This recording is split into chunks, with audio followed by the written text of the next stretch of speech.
अगर मोदी जी की लहर चली थी तो केजरीवाल की सुनामी चलेगी। अगर मोदी जी की लहर चली थी तो केजरीवाल की सुनामी चलेगी। लेकिन बीजेपी जो है वो जुगलों की पार्टी बन के रह गई है। उन्होंने अभी थोड़े दिन पहले कहा कि लेफ्टिनेंट गवर्नर साहब ने, जो प्रॉक्सी गवर्नमेंट चलाते हैं बीजेपी की दिल्ली से यहाँ, तो यहाँ पर तो उन्होंने कहा 24 घंटे लाइट आएगी। मैं पूछता हूँ इसका मतलब वो जुमला था? ज्वाइनिंग के बाद 1000 के करीब लोग गए थे। सारे के सारों के लिए केजरीवाल जी ने अपने स्पीकर के यहाँ विधानसभा में रात का डिनर रखा। इससे बड़े मान सम्मान की बात क्या हो सकती है? आप मुझे बताएं, को यहाँ से बड़े गए थे दिल्ली में बीजेपी जान करके, किसी स्पीकर ने वहाँ पे रखा डिनर उनके लिए? बताएं। चलो हम तो छोटी पार्टी थे ना, हम तो, आपको दिल्ली में स्पीकरों ने, किसी ने, बड़े बड़े कद के नेता गए दिल्ली तो उनको दिया कुछ? वो भी कह रहे थे मोदी जी के पास ज्वाइन करना है, तो आए मोदी जी, ना अमित शाह जी आए कि पंजाब में उन्होंने 25,000 नौकरियां निकाल दी नौजवानों के लिए और 35,000 डेली वेजर पक्के कर दिए। यहाँ रोज रविंद्र रैना जी रोज नया लालीपाप देते हैं इकट्ठे करके अपने घर के बाहर। मैं करीबी गल जी गवर्नर साहब कने वो जाना तुझे पक्के, तो मैं हैरान हो जाता हूँ कि ये बोलते तो बड़ी हैं अच्छी डोगरी के, तो लेकिन प्रधानमंत्री जी को गलत पढ़ा गए वहाँ पे कि भाई वो कहने लगे जी आपको मालूम ही है डोगरों को क्या कहा उन्होंने, तो मीठे तो कहा लेकिन कहा कुछ और। जो फिर बाकी पार्टियों से बीजेपी में गए थे, हम ये बनेंगे वो बनेंगे, उनका क्या बना? वो भी प्रधान बनने गए थे, कहते थोड़े दिनों में प्रधान ही चेंज हो जाना है। तो हमने भी सोचा शायद कोई जो यहाँ पे पप्पू प्रधान है वो चेंज हो जाएंगे और दूसरा आ जाएगा कोई, लेकिन नहीं। वो कांग्रेस बुरी तरह विपक्ष के खेमे में विफल हो गई है, लोगों के मुद्दे नहीं उठा पा रही है। तो उन सब का मिश्रण जब जनता कंफ्यूज होकर देख रही है तो एक ही उम्मीद की किरण नजर आ रही है पूरे भारतवर्ष में, वो है केजरीवाल। तो आज के पूरे हिंदुस्तान के कैनवस के ऊपर, पॉलिटिकल कैनवस के ऊपर एक ही छायादार दरख्त है, वो है केजरीवाल। और नमस्कार, NH1 न्यूज़ में आप सभी दर्शकों का स्वागत है। मैं हूं रंजीत ठाकुर। जम्मू कश्मीर में इस समय आम आदमी पार्टी जो है बहुत ज़्यादा इस समय आप देख सकते हैं अलग अलग एरियाज़ में उनकी रैलीज़ हो रही हैं, लीडर्स जो हैं बड़ी तादाद में इसमें ज्वाइन हो रहे हैं। और पिछले दिनों में एक बहुत बड़ा हजूम था जो जम्मू कश्मीर से दिल्ली में गया और वहाँ पर उन्होंने पार्टी को ज्वाइन किया। और उसके अलावा जो है अलग अलग पॉलिटिकल पार्टीज़ में भी कहीं ना कहीं थोड़ी बहुत खलबली तो ज़रूर मची है कि आम आदमी पार्टी जो है अब जम्मू कश्मीर में भी आ गई है, उनसे मुकाबला जो है काफ़ी टफ होने वाला है। तो इस समय हमारे साथ हैं तरनजीत सिंह टोनी, जम्मू कश्मीर में अच्छी पकड़ रखते हैं ये। टोनी साहब, आप मुझे बताइए, जिस तरीके से बड़े बड़े नेता जम्मू कश्मीर से ज्वाइन हुए दिल्ली में और काफ़ी ज़्यादा पॉलिटिकल पार्टी जो है यहाँ पर, उनको कहीं ना कहीं चिंता अब सताने लगी है कि आम आदमी पार्टी भी कहीं ना कहीं जो है इलेक्शंस में आएगी और मुकाबला उनके साथ भी होगा।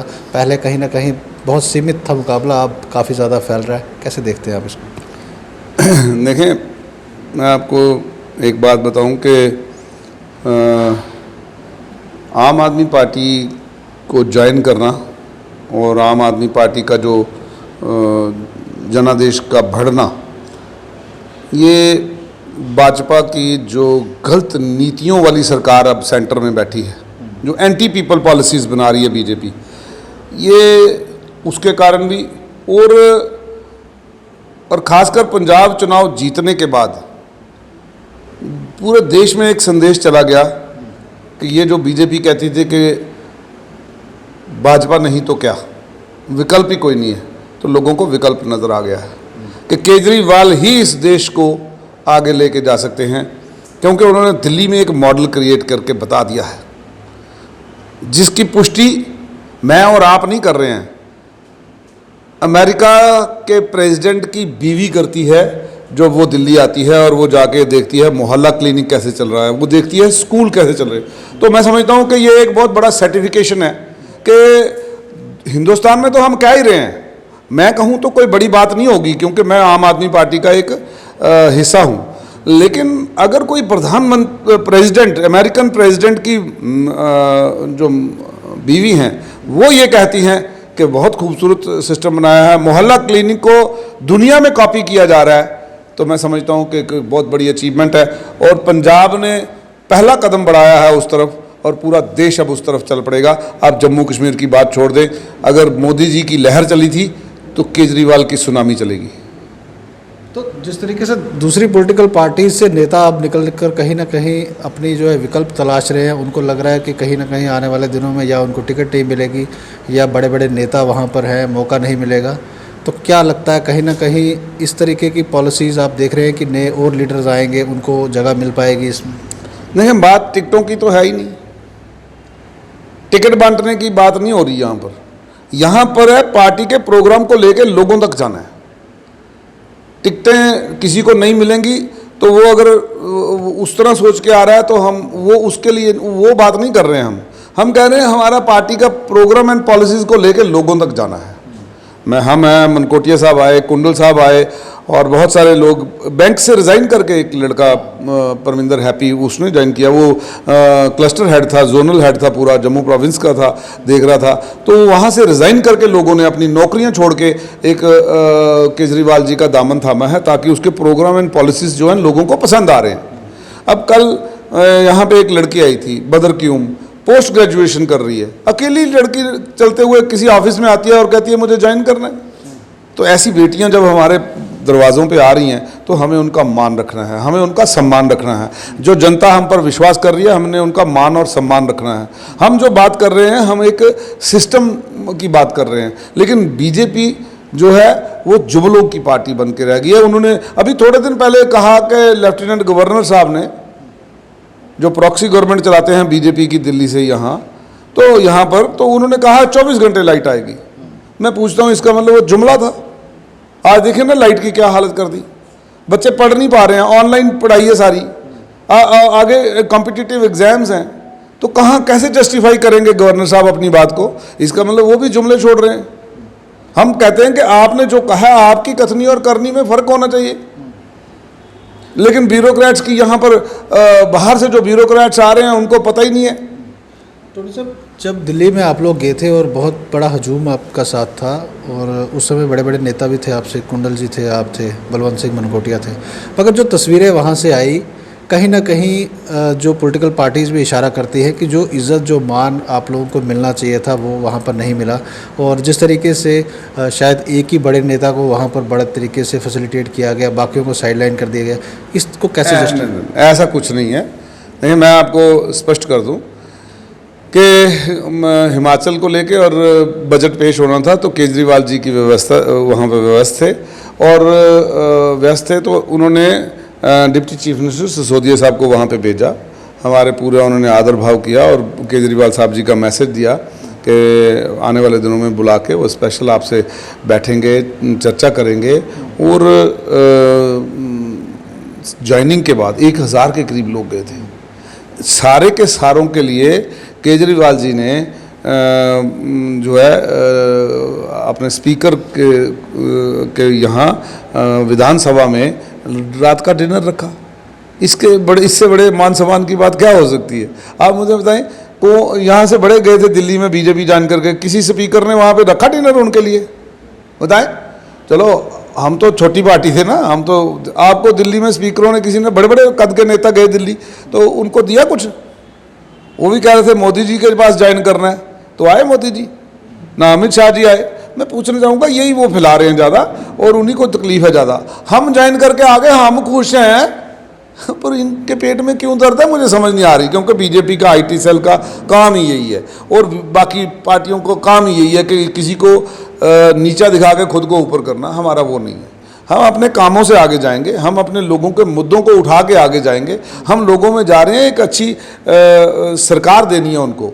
अगली सरकार जम्मू कश्मीर के अंदर आम आदमी पार्टी की बनानी है। वो मुद्दा लेके गली गली कूचे कूचे जा रहे हैं। तो आपकी विजिट से कुछ घंटे पहले ही एक जम्मू के बड़े नेता जो हैं वो भी फ़ोटो खिंचाते हैं वहाँ पर, हर्षदेव सिंह जी, तो क्या लगता है वो क्यों गए थे वहाँ पे जाकर ज्वाइन नहीं करना था? नहीं, ये हर्ष जी से पूछें क्यों। उन्होंने आम आदमी पार्टी के लीडर्स पे भी चुटकी ली है। उनका कहना था कि उनकी किस तरीके से हाव इज़्ज़त मिली है वो तो सबने देखा। नहीं, ये उनका सोचना है, ये उनकी बात है। अगर उनको ये लगता है कि उन्होंने चुटकी ली है तो वो क्या लेने गए थे?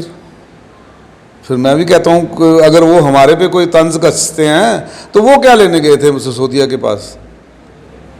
वो सिसोदिया जी के पास गए थे ना, डिप्टी चीफ मिनिस्टर साहब के पास गए थे, तो वो क्या लेने गए थे? तो ऐसे नहीं है, जो हम पे तंज कस रहा है वो पहले अपना गिरेबान झाँकें।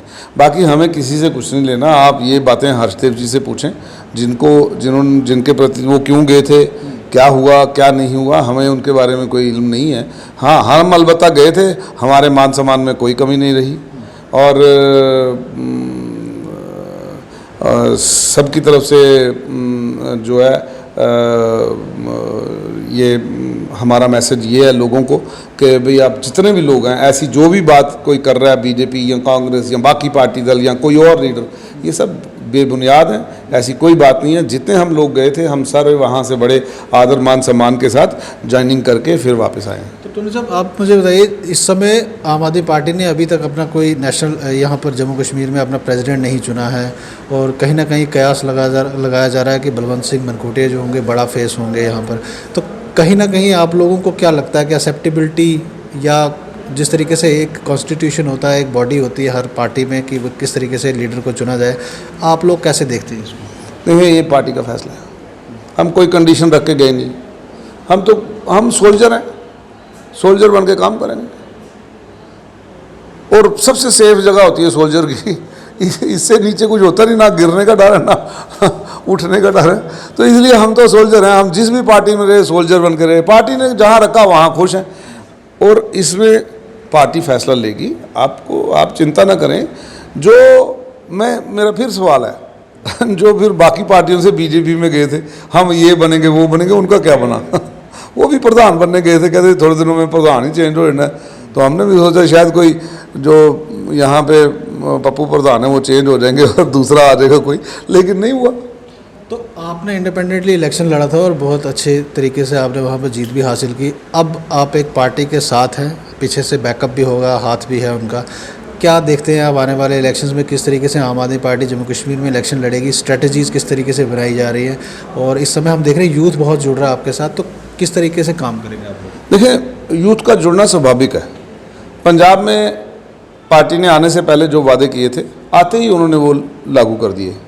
वो बीजेपी थोड़े दिन ही में क्या लगे, वो ही नहीं बिजली फ्री, वो ही नहीं बिजली फ्री, इन्होंने चला दिया था मैसेज। आपने व्हाट्सएप में देखा होगा। एक चीज़ है कि वो फ्री की जो बात करते हैं वो कहते हैं कि आने वाले दिनों में लंका जैसा हाल ना हो जाए, श्रीलंका जैसा फ्री। तो उनको बोलो ये प्रधानमंत्री जी का फोटोशॉप के आटा क्यों फ्री दे रहे हैं? 80 करोड़ लोगों को दे रहे हैं, ये क्यों दे रहे हैं फ्री? हैं? ये जो गैस सिलेंडर फ्री बांटा, ये क्यों बांटा इसने? वो तो नहीं, मैं ये सारी बातें हम पर भी लागू होती हैं। इस सारी महंगाई के दौर में, इस आसमान की जो छूती कीमतों के दौर में अगर कोई थोड़ी सी रियायत देगा तो स्वाभाविक है लोगों का कड़कती धूप में छोटा सा सायादार दरख्त अगर कोई छाँव दे रहा है तो सारे उस छाया में जाने की कोशिश करेंगे। तो आज के पूरे हिंदुस्तान के कैनवस के ऊपर, पॉलिटिकल कैनवस के ऊपर एक ही छायादार दरख्त है, वो है केजरीवाल। और स्वाभाविक है नौजवानों का उस तरफ जाना कि पंजाब में उन्होंने 25,000 नौकरियां निकाल दी नौजवानों के लिए और 35,000 डेली वेजर पक्के कर दिए। यहाँ रोज़ रविंद्र रैना जी रोज़ नया लालीपाप देते हैं इकट्ठे करके अपने घर के बाहर। मैं करीबी गल तुझी गवर्नर साहब कने वो जाना तुझे पक्के, तो मैं हैरान हो जाता हूँ कि ये बोलते तो बड़ी हैं अच्छी डोगरी के, तो लेकिन प्रधानमंत्री जी को गलत पढ़ा गए वहाँ पे कि भाई वो कहने लगे जी आपको मालूम ही है डोगरों को क्या कहा उन्होंने, तो मीठे तो कहा लेकिन कहा कुछ और। ठीक है ना? क्या लगता है कि जिस तरीके से एक चीज़ कही जाती है कि केजरीवाल जो है वो बहुत तगड़े सियासतदान हैं, अकेले दम पर उन्होंने अपने नाम से उन्होंने दिल्ली में कब्जा किया, उसके बाद पंजाब में आए और आने वाले दिनों में देश में फैल रहे हैं। इसका सबसे बड़ा रीज़न आपको क्या लगता है? कांग्रेस कमज़ोर है, वो एक वजूहत है, या कहीं ना कहीं उनका भी गठबंधन है भाजपा के साथ ताकि देश में रिप्लेस करे दूसरी पॉलिटिकल पार्टी? देखें, केजरीवाल जी एक आंदोलन से निकले हुए व्यक्ति हैं और शायद वो कभी पॉलिटिक्स में आते नहीं, लेकिन उन्होंने दिल्ली की जनता के सामने रखा कि इस गंदगी को सफाई करनी है तो बाहर बैठ के तो यकीनन हो नहीं सकती थी। तो एक पॉलिटिकल पार्टी का गठन किया, दिल्ली के लोगों ने उन्होंने सराहा और उनको बोला कि आप सियासत में आइए। और वो जो भी करते हैं जनता को पूछ के करते हैं। जब जनता को पूछ के किया तो जनता ने उनको जनादेश दिया। तो आज की डेट में उनके प्रोग्राम और पॉलिसी को देखकर लोग उस तरफ जा रहे हैं। ये एक सिस्टम को ड्राइव कर लिया। बेसिकली एक पढ़े लिखे व्यक्ति हैं। देखिए, उनकी मंशा नहीं है, उनकी मंशा है पैसे से पैसा बचा के गरीब को सहूलियत दी जाए। तो बाकी सरकारों का क्या है? वो एक्चुअल में वेलफेयर स्टेट चला रहे हैं।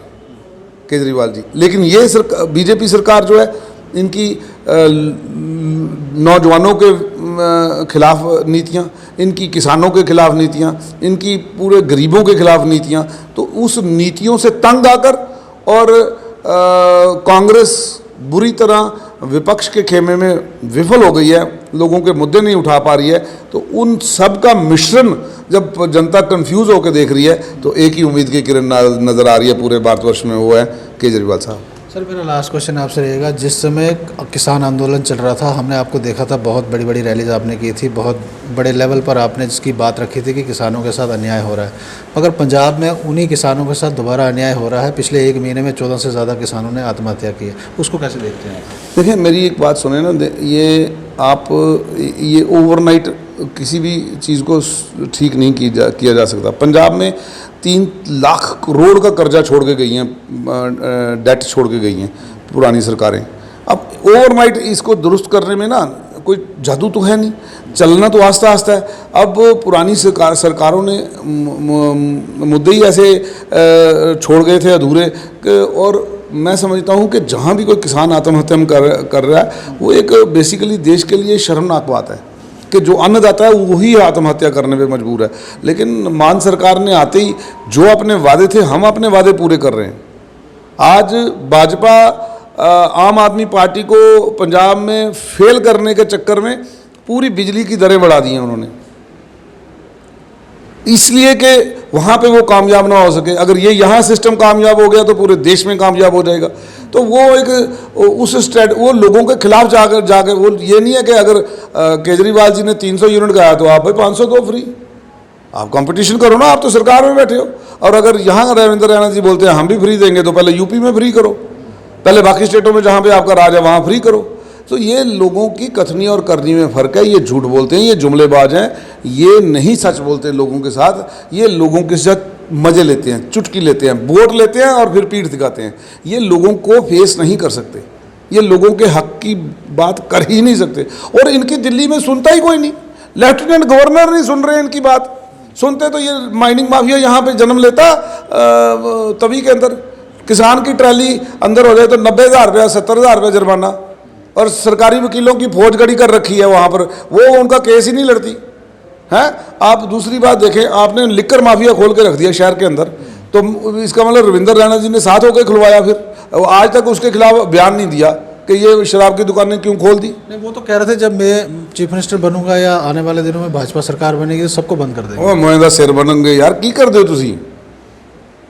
तुसी भी पता नहीं किस तरह पोटा देते रहते बोलते हैं। अरे क्या बात करते हो यार, आप उनसे पूछो कि आप पिछली बार जब मोदी जी की बड़ी लहर थी, बड़ी जब उनके खिलाफ बोलना ऐसे लगता था भगवान के खिलाफ बोल दिया, तब इन्होंने 25 सीटें लें। अब तो जगह जगह पुतले जलाए जा रहे हैं भारत सरकार के, और आज तो इनको लोग कोई घरों में घुसने नहीं देगा। यही वजह है कि इलेक्शन लेट हो रहे हैं। हाँ, दिल्ली में इन्होंने म्यूनसिपल कॉरपोरेशन के इलेक्शन क्यों लेट किए हैं? क्योंकि सामने खड़ी हार दिख रही थी, जनादेश खिसक चुका है पूरे देश में। जनाब आज इनकी कथनी कर रही है ज़मीन है, ये हाथी के दांत खाने के और दिखाने के, और कहते थे भारत को नशा मुक्त समाज बनाएंगे। 50 से ऊपर ज़्यादा दुकानें शराब की खोल दी, ये मंदिरों को, शहर को इन्होंने शराब के ठेकों का शहर बना दिया। तो ऐसे नशा मुक्त समाज होगा? मुझे तो लगता है कहीं ऐसी सरकार रही, इनको कोई राय दे गया। मैंने पूछा किसी से, जी हमको तो टैक्स भी चाहिए ना लोगों को चलाने के लिए, तो मैं कहा चिट्टा ना कहीं फ्री कर दे, चिट्टे के दुकानें ना खुलवा दें ये तो उस चक्कर में। तो ये तो वो लोग हैं जिनकी कथनी और करनी में ज़मीन आसमान का फ़र्क है। हमारी विनती है लेफ्टिनेंट गवर्नर साहब, आपने कहा था कि 24 घंटे लाइट देंगे, पर जो आपने जो 12 घंटे आ रही है, 12 घंटे में भी 3 घंटे सही तरह से लाइट आ रही है, बाकी लाइट ही नहीं आ रही। मोबाइल चार्ज नहीं हो रहे, बच्चे ऑनलाइन पढ़ाई नहीं कर पा रहे। आप गांव में जाके देखें ना, स्टाले की फसल जिसको ग्रीन फॉडर कहते हैं, वो सारा सूख गया है। अगली फसल लगानी है तो उसके लिए पानी नहीं है, नहरों में पानी नहीं है, पंप सेट चल नहीं रहे। बिजली आएगी तो चलेगा ना सब कुछ, तो आ ही नहीं रहा तो क्या होगा फिर? तो ये थे टीएस टोनी, और जिस तरीके से आम आदमी पार्टी में इन्होंने अपने आप को इस समय आम आदमी पार्टी के सबसे सीनियर नेताओं में से ये हैं, और इनका कहना है कि आने वाले दिनों में जो है आम आदमी पार्टी जम्मू कश्मीर में उभर कर सामने आएगी और बहुत बड़ा चैलेंज जो है भाजपा और बाकी पार्टीज़ को देगी। और जिस तरीके से देश भर में केजरीवाल का मॉडल जो है वो काम कर रहा है, जम्मू कश्मीर में भी वो आने वाले दिनों में लागू करेंगे। आप जुड़े रहें NH1 न्यूज़ के साथ।